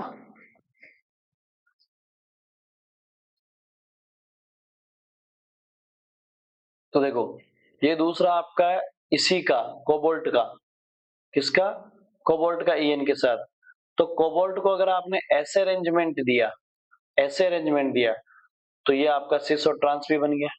अगर आपने ऐसे अरेंजमेंट दिया तो भाई ये मिरर इमेज हो गया, मिरर इमेज हो गया। डेक्स्ट्रो रोटेट है ना, ऑप्टिकल भी है, ऑप्टिकल भी है, तो ये इसका ऑप्टिकल है, सिस वाले का ऑप्टिकल। देखो सिस में से प्लेन पास नहीं हो सकता, इसमें से प्लेन पास हो सकता है, तो ये सिस बन गया। अब इसके सिस में प्लेन पास नहीं हो सकता है, तो सिस की मिरर इमेज बना दो, तो ये ऑप्टिकल एक्टिव भी हो गया। तो इसका ट्रांस तो ऑप्टिकल एक्टिव नहीं, लेकिन इसका सिस ऑप्टिकल एक्टिव है। क्या है? सिस ऑप्टिकल एक्टिव है। तो देख लो ट्रांस क्या है, ट्रांस, ट्रांस जो है वो no optical active due to symmetric. तो ध्यान रखना, इसका सिस ऑप्टिकल एक्टिव है लेकिन ट्रांस ऑप्टिकल एक्टिव नहीं है। ओके, तो अब देखो आप यहाँ पर EN समझ गए होंगे कि EN है। ओके, अब इसमें आपने लगाया भैया ये वाला पार्ट सिस और ये ट्रांस। अब ये ट्रांस है ना, इसमें प्लेन पास हो जाएगा क्या? हाँ हो जाएगा। कैसे? प्लेन लगाओ, ये तो हाफ को हाफ रिफ्लेक्ट करेगा, ये तो क्या करेगा, हाफ को हाफ, और ये भी हाफ को हाफ, और ये दोनों कट जाएंगे, ये दोनों कट जाएंगे। तो कटेंगे तो आधा सीएल आधे सीएल को रिफ्लेक्ट करेगा, आधा कोबाल्ट आधा कोबाल्ट को रिफ्लेक्ट करेगा, और आधा NH3 आधा NH3 को रिफ्लेक्ट करेगा, और ये दोनों आपस में मिडिल में से हाफ हो जाएंगे। मतलब आपने लगाया है यू, प्लेन यू लगाया यू, है ना, यू काटते गए ना, यू काटते गए, तो इसमें से प्लेन पास हो गया, प्लेन पास हो गया, तो कभी जिंदगी में क्या नहीं हो सकता, ऑप्टिकल एक्टिव नहीं हो सकता। सिस है, इसके सिस में लगा के देखो ना, इसके सिस में लग जाएगा क्या? आप यूं लगाओ तो नीचे ऊपर वाले को नहीं रिफ्लेक्ट कर सकते, यूं लगाओ तो इधर EN है, इधर EN है, उधर NH3 है, तो फिर EN NH3 मैच नहीं किया, तो ये भी नहीं लगा, ये भी नहीं लगा, दोनों ही नहीं लग पा रहे, कोई सा भी नहीं लग पा रहा। तो भाई ये ऑप्टिकल एक्टिव है, सिस ऑप्टिकल एक्टिव है। और जो ऑप्टिकल एक्टिव है उसको क्या कर दो, फिर उसको आप उसकी मिरर इमेज बना दो, ठीक है ना, तो लिव डेक्स्ट हो गया। तो इसकी भी भैया सिस जो है ना वो ऑप्टिकल एक्टिव है, जबकि ट्रांस ज्योमेट्रिकल है। ठीक है, ऑप्टिकल एक्टिव नहीं हो सकती हो। चलिए बात करते हैं इसकी, इसमें तो प्लेन दिख रहा है, इसमें तो प्लेन दिख रहा है, तो ये है ट्रांस, ट्रांस में प्लेन दिख रहा है, लेकिन इसकी बना दो सिस, ये ClNH3। अब इसकी सिस बनेगी क्या? NH3 को एक बार और लगा दिया, कितनी बन सकती है, देखो इसकी कितनी बनेगी, बनेगी बनेगी बनेगी, ओहो कितनी बन सकती है।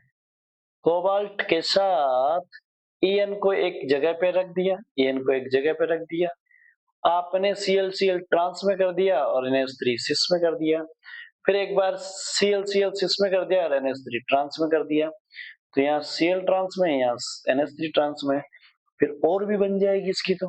तो एक आपने इसका सिस बना दिया जिसमें ये भी सिस में है, ये भी सिस में है और ये भी सिस में है ना, तो इसकी कितनी, एक, अब आपने जब इसको सिस बनाया है, आपने जब इसको सिस बनाया है, तो इसकी क्या बन जाएगी सिस की, ज्योमेट्रिकल बन, सॉरी, क्या इसमें प्लेन पास हो सकता है? ऐसे लगाया नहीं हो सकता, ऐसे लगाया तो भी नहीं हो सकता, ऐसे लगाऊंगा तो ऊपर Cl है नीचे NH3 नहीं होगा, ऐसे लगाऊंगा तो इधर Cl है इधर NH3 नहीं होगा। भाई इससे तो ऑप्टिकल एक्टिव हो गया, ये ऑप्टिकल एक्टिव हो गया तो इसकी मिरर इमेज बन जाएगी।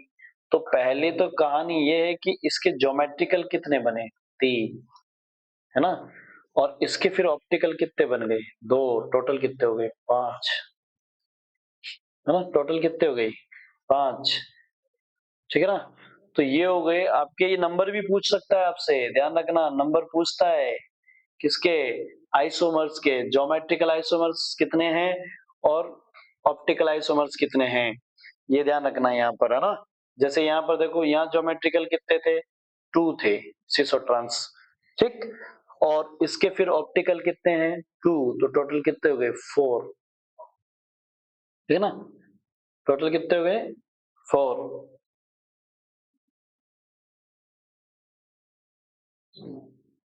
VBT, अब कहानी स्टार्ट होती है, वैलेंस बॉन्ड थ्योरी, है ना। तो introduction of valence bond theory, देखो भाई वैलेंस बॉन्ड थ्योरी में हाइब्रिडाइजेशन का कंसेप्ट ये आपने पढ़ा है 11th क्लास में। तो कहानी ये है कि अगर मैं सीधी सीधी कहानी बोलूं, आपको सीधा सीधा सिर्फ और सिर्फ क्या पढ़ना है, याद रखना वैलेंस बॉन्ड थ्योरी ने हाइब्रिडाइजेशन दिया है, हाइब्रिडाइजेशन का कंसेप्ट दिया है। तो हाइब्रिडाइजेशन निकालने के लिए आपको पता होना चाहिए number of sigma bond plus number of lone pair only, और कुछ नहीं। ठीक है, तो यहाँ पर आपको तो पता है कोऑर्डिनेशन नंबर 4 और कोऑर्डिनेशन नंबर 6 की कहानी। कोऑर्डिनेशन नंबर 4 में 2 टाइप्स का हाइब्रिडाइजेशन है, sp3 और dsp2, और या फिर हो सकता है sp2d। अब यही डिफाइन करना है कि d इन का है कि d आउट का है, d इनसाइड का है कि d आउटसाइड का है। ठीक है ना। अगर कोऑर्डिनेशन नंबर 5 है तो आपका हाइब्रिडाइजेशन होगा sp3d या फिर होगा s dsp3, dsp3 या तो sp3d हो गया या dsp3 हो गया। ऐसे ही आपके कोऑर्डिनेशन नंबर ऑक्टाइडल के अंदर 6 के अंदर है, या तो sp3d2 होगा या d2sp3 होगा। तो ये ही चीज अपन को पहचाननी है कि इसका क्या हाइब्रिडाइजेशन हो सकता है।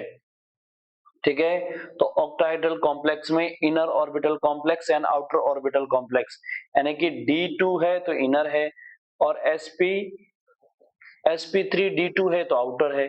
ठीक है ना, तो ये आपको पता है कॉन्फ़िगरेशन, नहीं पता है ना, डी इनर है कि आउटर है अभी पता लग जाएगा। ठीक,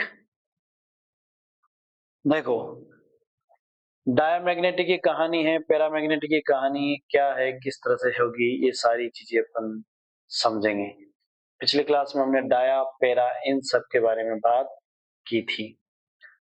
ठीक है, तो ये आपके सामने हाइब्रिडाइजेशंस वगैरह सारी बातें आ रही है।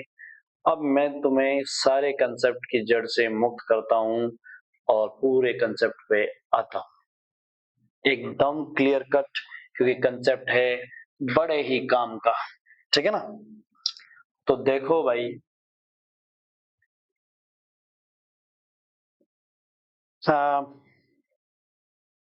कंसेप्ट पूरा नहीं हो पाएगा, थोड़ी बहुत बात करते हैं, कंसेप्ट नेक्स्ट वीडियो में लेके आना पड़ेगा अपन को।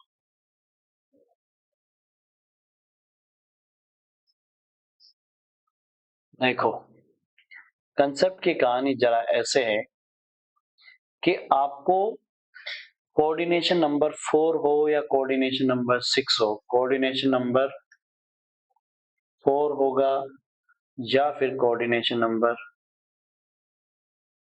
6 होगा, दोनों में ही कहानी डी ऑर्बिटल की है। किसकी है? डी ऑर्बिटल की है। एक्चुअल में कहानी में क्या है, कहानी में ये है कि यहां डी ऑर्बिटल से, सबसे पहले कहानी यहां से समझिए, यहां डी ऑर्बिटल से, अगर यहां डी ऑर्बिटल से तो ये एनर्जी लेवल है। ठीक है ना, ये ऊपर जा रहा है एनर्जी लेवल, ये एनर्जी। अब मान लीजिए कि ये कहानी है ग्राउंड स्टेट की, किसकी? ग्राउंड स्टेट की। ग्राउंड स्टेट की एनर्जी डाउन होती है, इस टाइम पे डी ऑर्बिटल की एनर्जी कहाँ है? यहाँ है। कहाँ है? यहाँ है। कितनी ऑर्बिटल होती है? 5। अब कहानी में ऐसा है कि दो लोग हैं, एक आदमी यहां खड़ा है, ठीक है, और एक आदमी यहां खड़ा है, यहां नहीं थोड़ा दूर करते हैं, यहां खड़ा है, यहां, यहां खड़ा है, और इधर से कहीं से कुत्ता दौड़ता हुआ यहां से जो है एक डॉगी जो है वो दौड़ता हुआ यहां,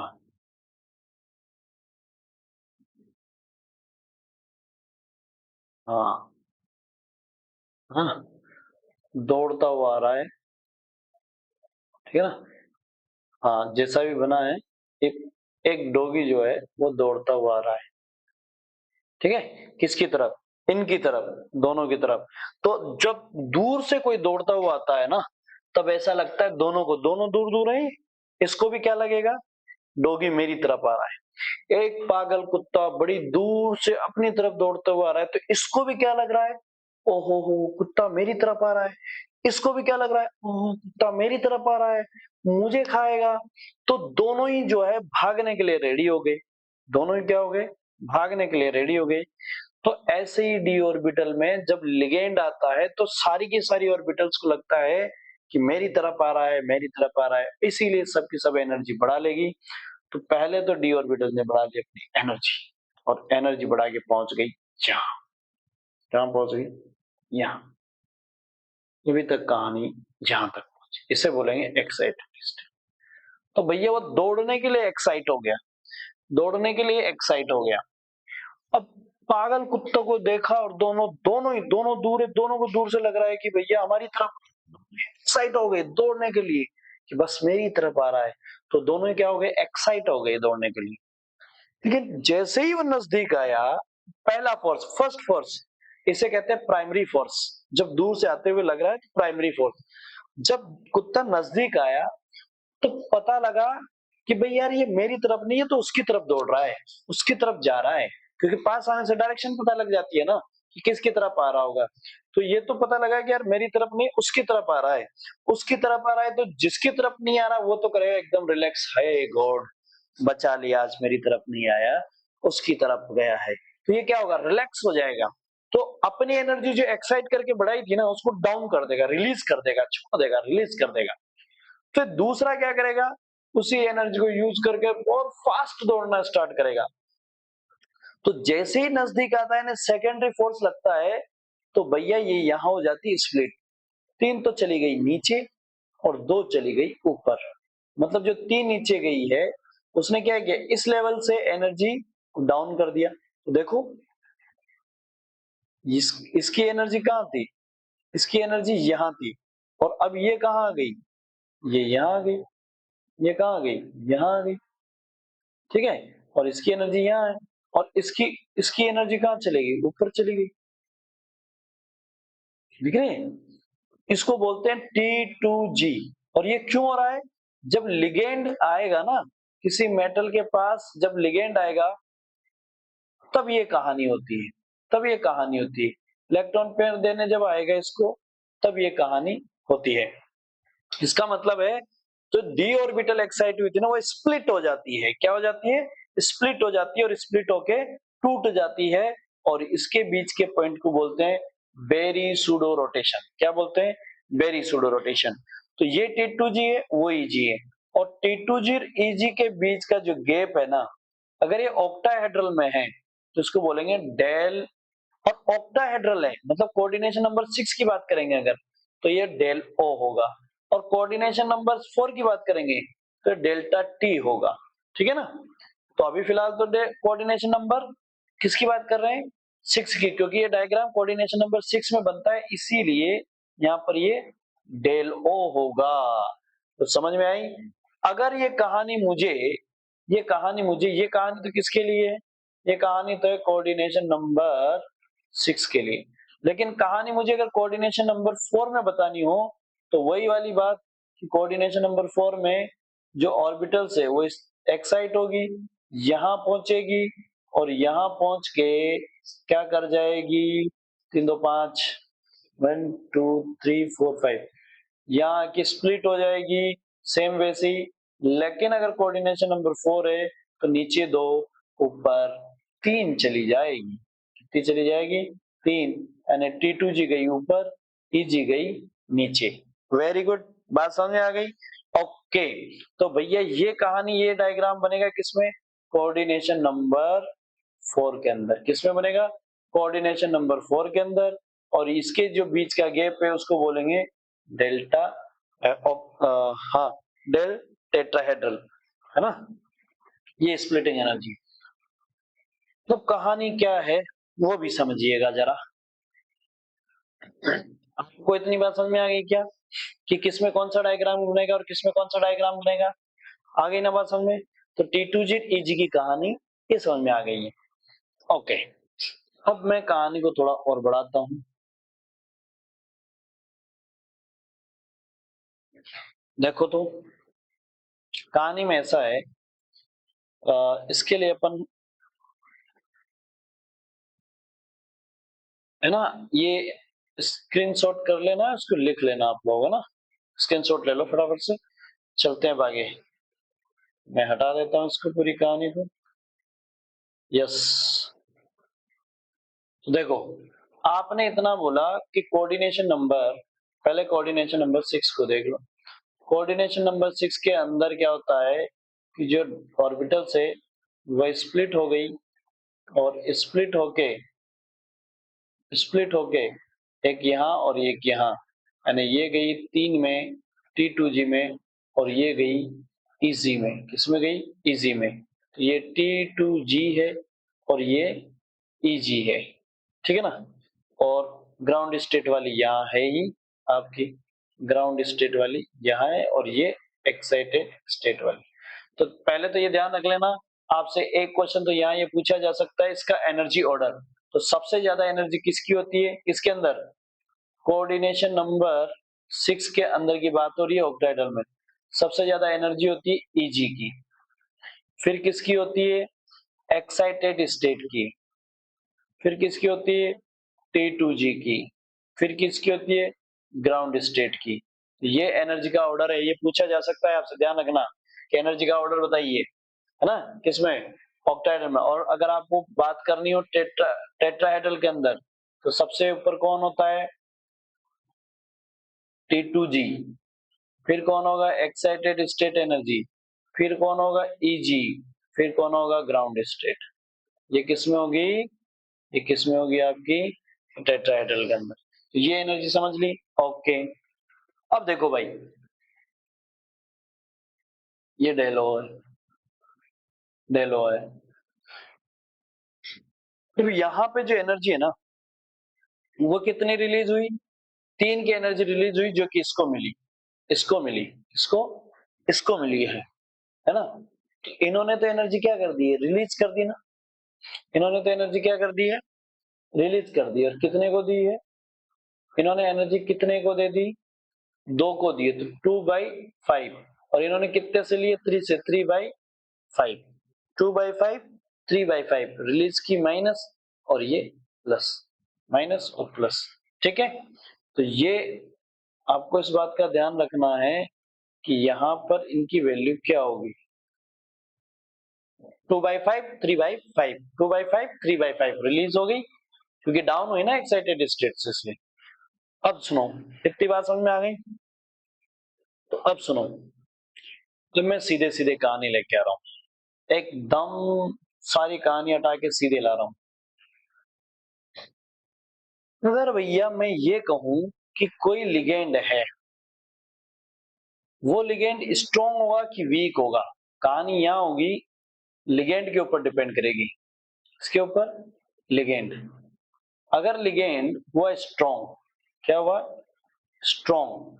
और लिगेंड हुआ वीक, क्या हुआ? वीक। ये भूल जाओ अभी कि स्ट्रॉन्ग का पता कैसे लगाए, वीक का पता कैसे लगाए, वो मैं 3 लाइन में खत्म कर दूंगा कहानी, बहुत तगड़ी कहानी है। तो एक हुआ स्ट्रॉन्ग, अगर स्ट्रॉन्ग हुआ, ध्यान से सुना, अगर लिगेंड स्ट्रॉन्ग हुआ ना, तो भाई इलेक्ट्रॉन, जैसे मान लीजिए कि मैं एग्जांपल ले लेता हूं, किसका एग्जांपल लें अपन? क्रोमियम का ले लेते हैं ना, क्रोमियम का ले लेते हैं और +2 में ले लेते हैं क्रोमियम।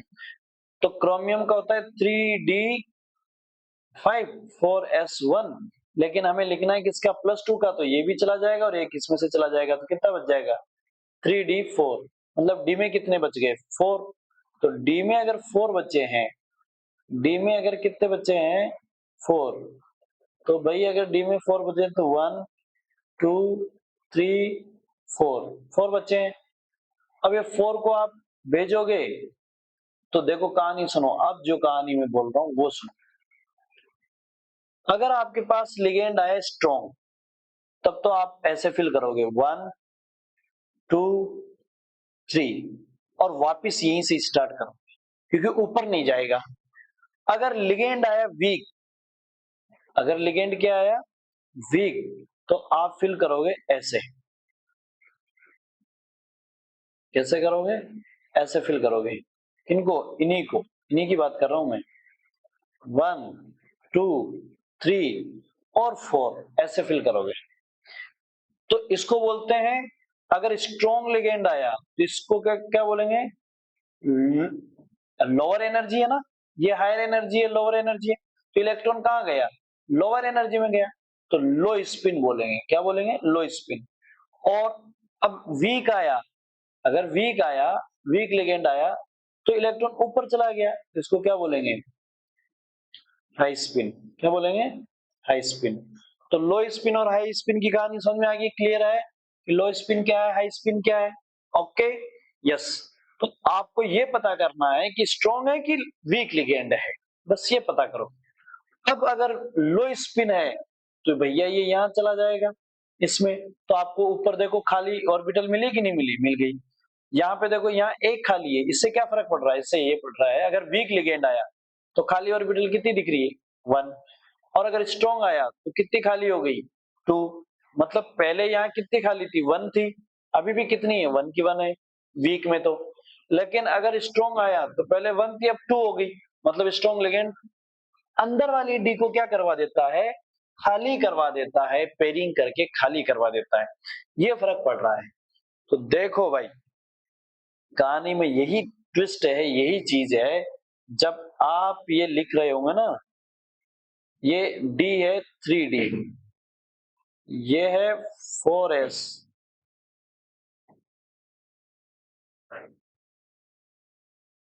और ये आपका क्या है? 1 2 3 4 5, 2 3 4 5। ये 4D है, ये 4s है, ये 4p है, और ये 3D। तो इसे कहेंगे इनर डी या आउटर डी। ये इनर डी है, ये आउटर डी है। और अब आपके पास कहानी ये है 3 4 5। आपके पास कहानी ये है कि अगर आपके पास कितने थे? 4 थे, 4 थे, उसकी जगह स्ट्रॉन्ग आ गया तो उसने क्या किया? यहां तक गया, यहां तक गया, और यहां से पेयरिंग करवा दी। मतलब ऐसे बोल सकते हो कि पहले कहानी यूं थी, कैसे थी? 1 2 3 4 5। पहले कहानी ऐसे थी, यहां था एक, यहां, यहां, और यहां 4 थे, यहां से उठाया और यहां स्ट्रॉन्ग आने से उठ के चला गया पेयरिंग करने, है ना? और कब तक पेयरिंग करेगा? जब तक सारे के सारे पेयर ना हो जाए, सिंगल सिंगल वाले सब, मतलब पूरे पेयर ना हो जाए, तब तक जितनी जरूरत होगी उतने होंगे।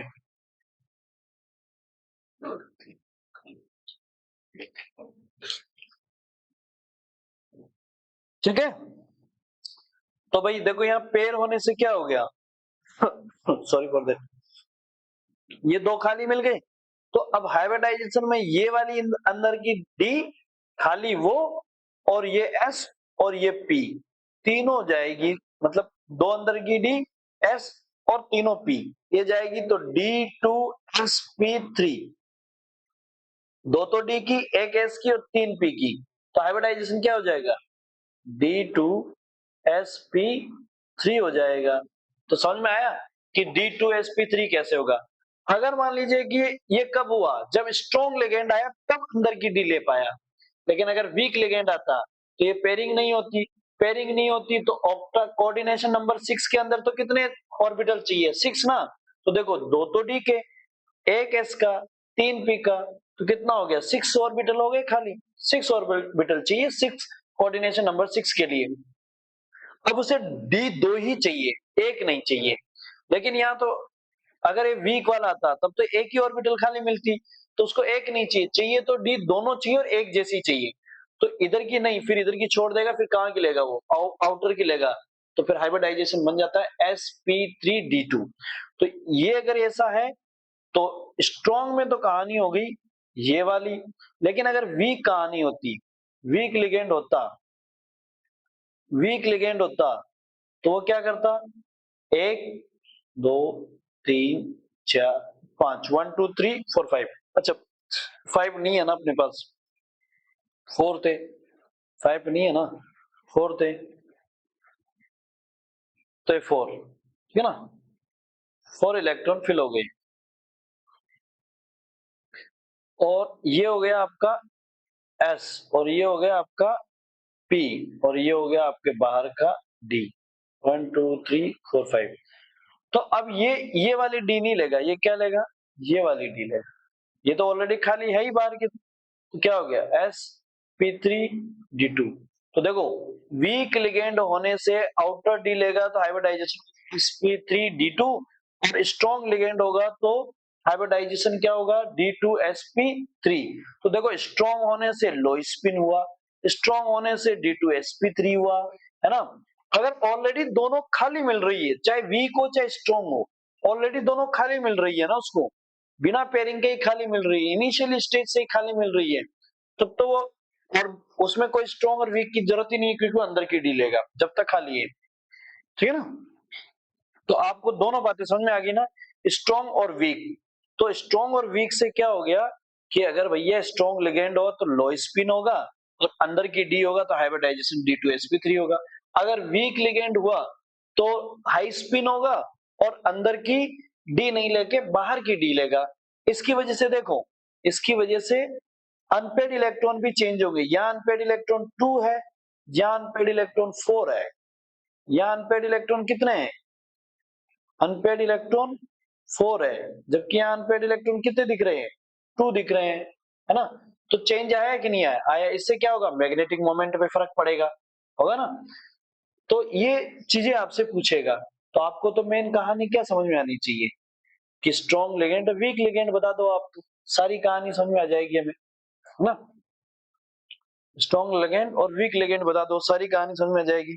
तो भैया कहानी ये आ गई, वापिस से ध्यान रखना, अगर सर स्ट्रॉन्ग लिगेंड हुआ तो लो स्पिन हो जाएगा, ठीक। स्ट्रॉन्ग लिगेंड हुआ तो लो स्पिन होगा, स्ट्रॉन्ग लिगेंड होगा तो अंदर की डी जाएगी sp3 होगा, ठीक है। इसकी वजह से फर्क किस पे पड़ने वाला है, अनपेड इलेक्ट्रॉन्स पे और उस पे। ऐसे ही अगर वीक लिगेंड हुआ तो आपका क्या होगा, हाई स्पिन होगा, हाई स्पिन होगा, क्या होगा, हाई स्पिन होगा। और वीक लिगेंड होगा, वीक लिगेंड होगा, वीक लिगेंड होगा तो आपके पास sp3d2 होगा। अब ये कहानी किसमें तो स्ट्रॉन्ग और किसमें वीक की कहानी लगेगी, तो ये देखनी पड़ेगी हमें। तो भैया हम कहानी स्टार्ट कर रहे हैं कोऑर्डिनेशन नंबर 6 से। अगर मैं बात करूं, देखो कहानी d1 d2 d3 से चलेगी ना, तो मैं कहानी करूं, अगर किसी के डी में 1 इलेक्ट्रॉन है, जिसके डी में ही 1 इलेक्ट्रॉन है, उसके डी में ही 1 इलेक्ट्रॉन है, 1 है, तो उसके अंदर तो कितनी खाली पड़ी है ऑलरेडी, 4 ना। तो हमें तो कितनी चाहिए थी, 2। कोऑर्डिनेशन नंबर 6 के लिए डी कितनी चाहिए, 2। 2 खाली पड़ी है तो काय का स्ट्रॉन्ग काय का वीक, ऑलवेज ऑलवेज d2sp3 होगा। इसमें कोई कंसेप्ट नहीं है स्ट्रॉन्ग और वीक का, कोई कंसेप्ट नहीं है, चाहे लिगेंड कोई सा भी आए, एनी टाइप का लिगेंड आए, वीक आए चाहे स्ट्रॉन्ग आए, लेकिन हाइब्रिडाइजेशन d2sp3 ही होगा। अगर d2 हुआ तो सर d2 हुआ तब भी कहानी तो लगभग सेम ही है, क्योंकि इसमें और इसमें अभी भी 2 तो खाली है, यस। तो इसमें भी कहानी d2sp3, मतलब इसके अंदर भी हम स्ट्रॉन्ग और वीक नहीं देखेंगे। d3 है तो d3 में 1 2 3 4, 1 2 3 4 5, 1 2 3, 3 है, अभी भी 2 डी खाली है ना, तो d2sp3, मतलब आपने अभी तक यहां तक कोई स्ट्रॉन्ग कोई वीक की कहानी नहीं होगी। d4 लाओ, तो d4 जैसे ही आया, अब गेम चेंजिंग मामला बन गया, 1 2 3 4 5, 1 2 3 4, अब मामला चेंज होगा। अगर स्ट्रॉन्ग आया तो पेयरिंग करा देगा, तब तो d2sp3 होगा। अगर वीक आया तो फिर sp3d2 करा देगा, है ना। तो ये किस पे डिपेंड कर रहा है, ये डिपेंड कर रहा है स्ट्रॉन्ग लिगेंड पर, और ये डिपेंड कर रहा है वीक लिगेंड पर। किस पे कर रहा है, वीक लिगेंड पर। समझ में आई बात। तो अब देखो, आप ये भी तो बोलो, इसके T2G में कितना, T2G नीचे होता है ना, ऐसा होता है ना T2G, तो T2G में 1 इलेक्ट्रॉन, Eg में 0 है ना? और इसमें T2G में 2 इलेक्ट्रॉन, Eg में 0 है। इसमें T2G में 3 इलेक्ट्रॉन, Eg में 0 है। लेकिन अब अगर स्ट्रॉन्ग लिगेंड हुआ तो बनेगा T2G3 Eg1, और अगर वीक लिगेंड हुआ, सॉरी फॉर उल्टा बोल दिया हमने, उल्टा बोल दिया। स्ट्रॉन्ग में होगा ना, स्ट्रॉन्ग में होगा ना, स्ट्रॉन्ग में होगा ना भैया, स्ट्रॉन्ग में होगा ना। देखो, अगर स्ट्रॉन्ग लिगेंड हुआ तो ये क्या हो जाएगा, पेयरिंग हो जाएगा ना। स्ट्रॉन्ग लिगेंड होगा तो ऐसे नहीं होगा, स्ट्रॉन्ग लिगेंड होगा तो चारों के चारों तीन में ही जाएगा, 1 2 3 और 4 इसमें, 4 इसमें, ये तो खाली हो जाएगा, ये तो खाली रह जाएगा। तो T2G में कितने आ जाएंगे, 4 और Eg में 0। और अगर वीक हुआ तो चला जाएगा T2G में 3 और Eg में 1, ठीक है ना, ये हो जाएगा। ऐसे ही अगर आपके पास हुआ D5 की कहानी हुई, इसकी हुई D5 की कहानी हुई, 1 2 3 4 5, 5 के 5 है तो इसमें भी 2 कहानी बनेगी। अगर भैया आपके पास लिगेंड हुआ कौन सा, स्ट्रॉन्ग लिगेंड हुआ, हाइब्रिडाइजेशन होगा D2sp3, है ना, और इसके अंदर बन जाएगा T2G5 Eg0, और इसके अंदर हो जाएगा वीक लिगेंड हुआ अगर तो sp3D2 क्या हो जाएगा, T2G3 और Eg2, ये हो जाएगा, है ना। यही कहानी यहाँ पर है कि भैया अगर स्ट्रॉन्ग हुआ, स्ट्रॉन्ग हुआ, स्ट्रॉन्ग हुआ तो क्या होगा, पहले इसमें जाएगा, इसमें जाएगा, इसमें जाएगा 3, फिर वापस इसमें जाएगा 4, इसमें जाएगा 5, और T2G में कितने हो गए 5 और Eg में क्या रह गए 0। अगर वीक होता तो ये दोनों यहाँ थोड़ी जाते, पहले ऊपर जाते, तो T2G में 3 और Eg में 2 होते, यही होता ना। तो समझ में आई कहानी। ऐसे ही हम कहानी बोलेंगे 6 की, 6 की कहानी बोलोगे तब भी कहानी में यही ट्विस्ट है, 1 2 3 और 4 हो गया, 1 2 3 4 5 और 6, ठीक है। तो देखो भाई, अगर यहां से आप स्ट्रॉन्ग होगा तो पेयरिंग करवाएगा, क्योंकि ये वाला पेयर हो जाएगा यहाँ और ये वाला पेयर हो जाएगा यहाँ। तो अगर आपने कहानी बना दी किसकी, स्ट्रॉन्ग लिगेंड की, तब तो आपका हो जाएगा sp D2sp3 और हो जाता T2G 6 और Eg0, और वीक लिगेंड होता तो हो जाता sp3D2 और बन जाता T2G4 Eg2, ये बनता। तो आपको ये बात समझ में आई क्या, आ गई। ऐसे ही मैं फिर से 7 और 8 की कहानी भी बता देता हूँ, यहाँ से इनको हटा के ना।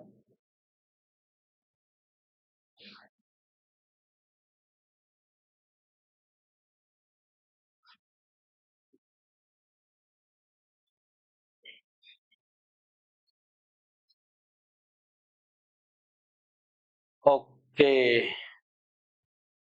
तो देखो जरा, अगर आपके पास होगा, क्या होगा, D7 की कहानी होती तो D7 में क्या करते आप, यहाँ पर अगर स्ट्रॉन्ग लिगेंड होता तो क्या कर देते, D2sp3, और 7 होता तो क्या लिखते, T2G, तो कितने जाते इसमें, पहले 6 इसमें पूरे जाते, फिर Eg में 1 जाता, और अगर वीक लिगेंड होता तो sp3D2 और पूरे के पूरे पहले पहले कहाँ जाते, ऊपर तक घूम के आते हैं ना, तो यहाँ होते कितने 7 करने ना, तो इसमें होते 5 और Eg में होते 2,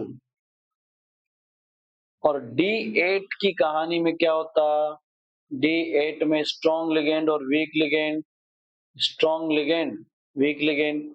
अब स्ट्रॉन्ग लिगेंड में पहले T2G में पूरे भरते, T2G में क्या होते, पूरे भरते, 6 के 6 भरते, फिर ऊपर जो बचते वो जाते EG में 2। और वीक लिगेंड होता तो पहले क्या होता है, पूरा घूम के आता है और फिर वापस पेयरिंग होना स्टार्ट होता। तब यहाँ पर क्या होता है, T2G में होते 6 और EG में 2। इसका मतलब ये तो मामला सेम हो गया। तो यहाँ पर चाहे वीक लाओ चाहे स्ट्रॉन्ग, कहानी बनेगी नहीं। ऐसे D9 और D10, तो आपके भैया D8, D9 और D10 की कहानी में सेम ही बनेगा, है ना। इसमें कोई स्ट्रॉन्ग और वीक की कहानी नहीं होगी, इसमें सेम है। यहाँ पर भी देखो, लेकिन इसमें देखो अगर आपके पास, क्योंकि अब वे खाली तो है नहीं, इसमें खाली तो है नहीं, खाली नहीं है तो ये क्या करेगा, बाहर की तो डी लेगा। खाली नहीं है तो क्या करना पड़ेगा, इसको बाहर की डी लेनी पड़ेगी। खाली 7 में भी नहीं है तो इसमें भी भैया डी बाहर की ही है। डी क्या है, बाहर की है। मतलब ये वाला और ये वाली कहानी जरा इसमें बन नहीं पाएगी। क्या नहीं हो पाएगी, बन नहीं पाएगी। तो इसमें कहानी थोड़ी अलग बनती है, पेयरिंग हो जाती है, मतलब फ्यूजिंग होती है। तो इसमें भी कहानी D7 में भी कहानी जो है ऑक्टाहेड्रल के अंदर तो आपकी हमेशा क्या ही बनने को बोल रही है, ये तो नहीं बनेगी, sp3d2 बनेगा, है ना। और यहां पर भी क्या बनेगा, हाइब्रिडाइजेशन sp3d2 ही बनेगा। इसमें भी क्या बनेगा, sp3d2 ही बनेगा, sp3d2 ही बनेगा, है ना। sp3d2 ही बनेगा, ये ध्यान रखना। और इसके अंदर क्या बनेगा, T2G6 ही रहेगा, EG3 रहेगा। इसमें क्या होगा, T2G6 ही रहेगा और EG4 ही रहेगा, ठीक है ना। और यहाँ पर T2G6 रहेगा और EG2 ही रहेगा। तो इसमें यानी D7, D8, D9, D10 इसकी कहानी में आपके पास हाइब्रिडाइजेशन की कहानी क्या होगी, वो देखो। तो आप एक याद रखना, D1, D2, D3 में कुछ भी हो अंदर की D ही होगी, और D8, D9, D10 में कुछ भी हो बाहर की D होगी। D7 में क्या होगा वो कहानी हम देखेंगे बाद में। आप यहां तक अपने दिमाग में चीजें क्लियर कट कीजिए, बिठाइए, रिवीजन कीजिए, और फिर बात करने वाले हैं हम आगे। और क्योंकि अब मेन कंसेप्ट वाली बात आ गई है तो आप यहां तक रिवाइज कीजिए। जैसे अगली बात करने वाले हैं हम नेक्स्ट वीडियो में, क्योंकि वहां पर हम पूरी बात लेंगे एक साथ, क्योंकि वहां पर समझना बहुत इंपॉर्टेंट है। वहीं पे मैं बताऊंगा कि कैसे डिफाइन करते हैं स्ट्रॉन्ग लिगेंड, कैसे डिफाइन करते हैं वीक लिगेंड। वो 3 लाइन की कहानी जिसे सारे कॉम्प्लेक्स का काम खत्म हो जाता है, और नेक्स्ट वीडियो में करने वाले हैं। तब तक के लिए बने रहिए और फिर मिलते हैं हम नए वीडियो में अगले नए एक्सपेंसिव कंसेप्ट के साथ। तब तक के लिए बाय बाय, नमस्कार। लेकिन जाने से पहले प्लीज ये वीडियो शेयर कीजिए, और लाइक नहीं किया तो प्लीज लाइक कीजिए, और सब्सक्राइब नहीं किया है तो अभी तक तो सब्सक्राइब जरूर कर लीजिए, और अपने दोस्तों को भी बोलिए सब्सक्राइब करने के लिए, ताकि हमें एक मोटिवेशन मिलता रहे आप लोगों से, और आप लोगों का प्यार हमें मिलता रहे, ताकि हम इसी तरह बरकरार नए नए कंसेप्ट लेके आते रहेंगे। तो चलिए मिलते हैं नए कंसेप्ट के साथ अब आगे। तब तक के लिए बाय बाय, गुड नाइट, जय हिंद।